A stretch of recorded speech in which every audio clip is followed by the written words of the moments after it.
Hello to everybody and great good evening to all of you and happy Sunday to all of you and belated Doctors Day। जैसा कि आप लोग को पता है NEET PG counselling को लेके बहुत सारी चीज़ें डिस्कशंस ऑन गोइंग हैं। इसी के बीच कुछ स्टेट्स के कुछ जगह के नोटिफिकेशंस भी आने लगे हैं, गजट डिक्लेयर होने लगे हैं। पहले हरियाणा का आया था, फिर अब यूपी का आ गया, हिमाचल का इन सर्विस कोटा का के लिए भी डिटेल्स आ गई। आज हम इसी टॉपिक पे बात करेंगे, डिस्कशन करेंगे कि कैसी रहेगी इस साल की काउंसलिंग, पिछले साल से क्या क्या चीज़ें हैं, की पॉइंट्स जो कंप्लीटली डिफरेंट रहेंगे, जो कट ऑफ को मेजरली इम्पैक्ट करेंगे। So now we can start. उससे पहले जो लोग पेड काउंसलिंग गाइडेंस के बारे में जानना चाहते हो, लेना चाहते हो, वो दिए हुए नंबर पे व्हाट्सएप या कॉल कर सकते हैं। कॉल अगर रिसीव नहीं होती है तो कोई दिक्कत नहीं है, व्हाट्सएप कर दें, we will try to revert you back as soon as possible.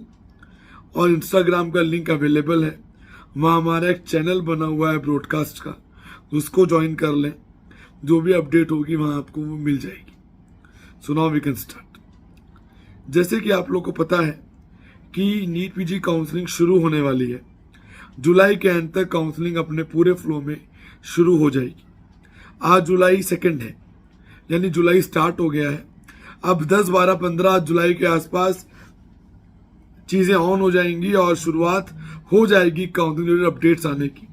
उससे पहले यूपी ने एक नोटिस डिक्लेयर कर दिया था, इट्स काइंड ऑफ गजट, जिसमें उन्होंने बताया था वो काउंसलिंग कैसे कैसे करेंगे, क्या क्या उनके एलिजिबिलिटी क्राइटेरियाज हैं और क्या क्या नहीं है। जो की पॉइंट्स हैं मैं वो आपको बता देता हूँ। उन्होंने ये कहा था कि कॉमन काउंसलिंग का जो टॉपिक है वो अभी विचाराधीन है, जब तक गवर्नमेंट से कोई अपडेट उस पर नहीं आएगी तो उस पर तब तक कोई डिसीजन लिया नहीं जाएगा। यूपी एक प्राइवेट कॉलेजेस के लिए ओपन स्टेट है, जिन कैंडिडेट्स का यूजी उत्तर प्रदेश से है वही गवर्नमेंट कॉलेजेस के लिए एलिजिबल है। इसके अलावा यूपी में जो स्टाइफंड है उसका पूरा राइट प्राइवेट कॉलेजेस को है वो डिसाइड करने का कि उन्हें वो लेना है, मतलब कितना लेना है और कितना नहीं देना है, ये डिसीजन पूरा उनका है। गवर्नमेंट कॉलेजों का जो स्टाइफंड है वो सेंट्रलाइज्ड फिक्स्ड है, स्टेट गवर्नमेंट से ही दिया जाता है। जो रियो सीतापुर है, रीजनल इंस्टीट्यूट जो है सीतापुर में ऑप्थेल्मोलॉजी का, उसमें कोई भी स्टाइफंड दान नहीं है, वो नहीं दिया जाता है। इसके अलावा यूपी के अंदर काफ़ी ज़्यादा मेडिकल कॉलेजेस हैं, काफ़ी ज़्यादा क्लिनिकल की सीट्स हैं, तो ये एक बहुत अच्छा ऑप्शन है आउटसाइडर कैंडिडेट्स के लिए कि वो आके अवेल करा सकते हैं। जो फीस स्ट्रक्चर है फिलहाल वो 19-20 लाख से लेकर 25 लाख तक है नॉन माइनॉरिटी में, और नया जो माइनॉरिटी कॉलेजेस हैं वो लगभग 4-5 कॉलेज हैं। एरा मेडिकल कॉलेज, तीर्थंकर medical college, integral medical college, FH medical college और career medical college.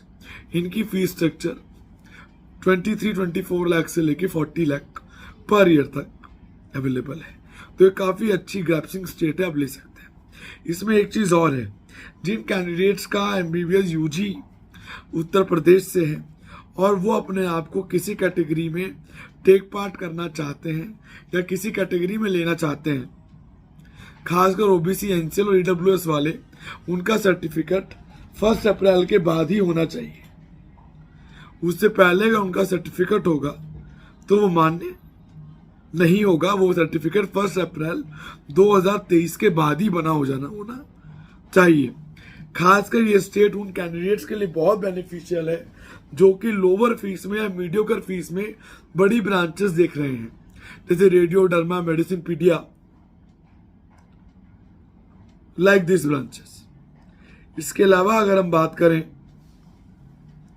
Himachal Pradesh का भी गजट आया है इन सर्विस कैंडिडेट्स के लिए। जो वहाँ के बॉन्डेड कैंडिडेट्स हैं उनको इन सर्विस कोटा मिलता है सेपरेटली। ये कोटा हर स्टेट के अंदर मिलता है लगभग, कुछ के अंदर नहीं है तो कुछ के अंदर इसके ऊपर मैटर ऑन डिस्कस है। लेकिन इन सर्विस कोटा अगर आप बॉन्ड पीरियड में बंधे हुए हैं 1 साल, 2 साल, 3 साल, तो उसके रिगार्डिंग इंसेंटिव मार्क्स भी आपको मिलते हैं।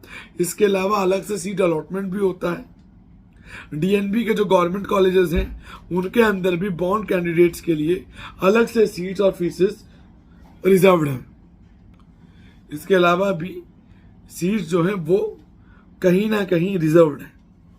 इसके अलावा अगर हम बात करें इस साल की काउंसलिंग और पिछले साल की काउंसलिंग के डिफरेंस जो होगा वो मेन फैक्टर है number of seats, specially in MDMS और सेकेंड पार्ट जो ऑप्शन है वो डीएनबी और डिप्लोमा।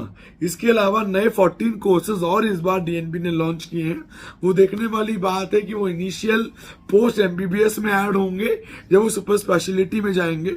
वो तो जब चीजें फाइनलाइज होंगी तभी जाके इस बारे में मालूम चलेगा और क्लैरिफिकेशन कहीं ना कहीं हमें उसी वक्त आता हुआ नजर आएगा, फिलहाल नहीं।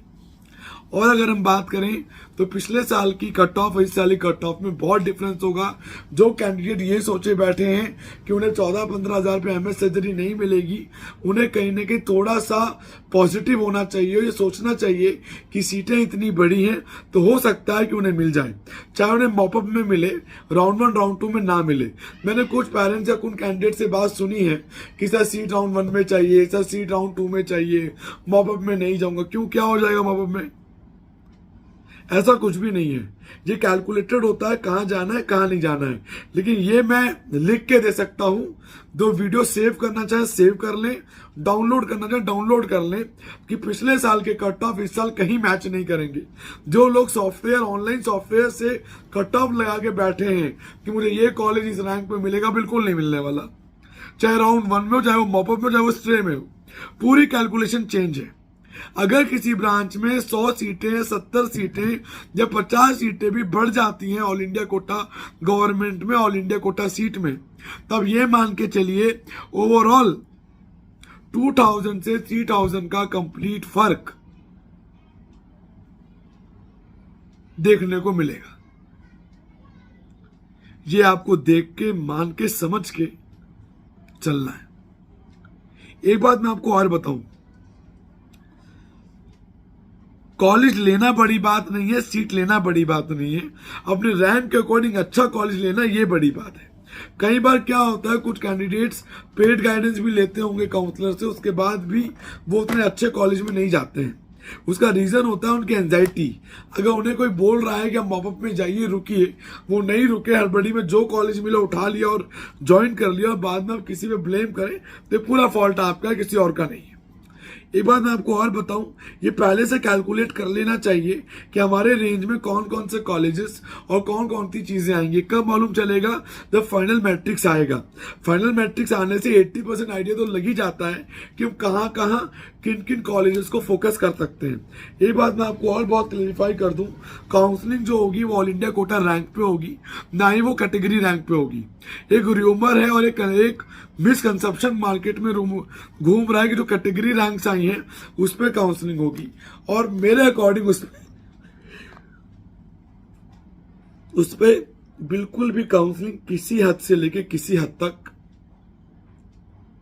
नहीं होगी। पिछले साल से सिनेरियो एकदम डिफरेंट रहेगा। कोई कॉलेज अगर 60,000 पे क्लोज हुआ है तो ये 100% पॉसिबल है कि वो 65,000 पे मिल सकता है, लेकिन ये पॉसिबल नहीं है कि वो 80 पे मिलेगा। 5-6 हज़ार का फ्लक्चुएशन रहेगा। तो बी पॉजिटिव। जो कैंडिडेट जैसे लास्ट ईयर 12,500 पे अगर डीएनबी मेडिसिन खत्म हुई या 13 पे खत्म हुई, तो अब 15.5 तक होप करके रखिए कि डीएनबी मेडिसिन मिल सकती है, 16 तक मिल सकती है। बैकअप में सेकंड ब्रांच का ऑप्शन रखिए। ऐसे तैयारी करके चलेंगे तो फेवरेबल रहेगा और वो पॉजिटिव रहेगा, आपके बेनिफिट के लिए ही होगा, वो नेगेटिव के लिए नहीं होगा। लेकिन ऐसा नहीं है, ऐसा लोग नहीं समझते। लोग कहते नहीं मिला, नहीं मिलेगा तो क्या होगा। हर साल का सिनेरियो अलग था। अगर आप इतना ही है ना तो 2020 का कट ऑफ उठा लो, 21 का उठा लो, 22 का उठा लो, मैच कर लो। अगर तीनों में कॉलेज सेम रैंक पे बंद हो रहा हो तो बता दो जी हो रहा है नहीं हो रहा। ऐसा जरूर हो सकता है कि 21 में वो कॉलेज 10,000 पे बंद हुआ और इस बार वो 7.5 में बंद हुआ, ये तो पॉसिबल है, वो कंसर्न कॉलेज। लेकिन ये पॉसिबल नहीं है कि वो ब्रांच 10,000 पे बंद हुई थी और वो इस बार 12,000 पे बंद नहीं हुई। भले वो मॉपअप में नहीं होके स्ट्रे में हुई, राउंड 2 में नहीं होके मॉपअप में हुई। तो हर राउंड के अलग अलग क्राइटेरिया और डिटेलेशन हमको देख के चलना है। अपडेट अब तक की ये है। मेरिट लिस्ट आनी अब शुरू हो जाएंगी। गुजरात का फॉर्म आ गया, उसकी डेट भी इन्होंने एक्सटेंड कर दी। गुजरात का फॉर्म ऑनगोइंग है। जिनका यूजी गुजरात से है वो कर सकते हैं, या जो रहने वाले गुजरात के वो कर सकते हैं। तो आपको इन चीजों को देख के चलना है, एनालाइज करके चलना है। कोई भी अपडेट आएगी we will give you on time, via Instagram और व्हाट्सएप पे भी। Even we are trying to visit on Bathinda on the next week. अगर कोई बठिंडा से मिलना चाहता है तो मुझे मैसेज करके मिल सकता है। We will try to meet you there and try to resolve your doubts there also. So कोई डाउट है query then call us on 9675200801 9690796426. So bye bye, take care, have a great day, bye bye.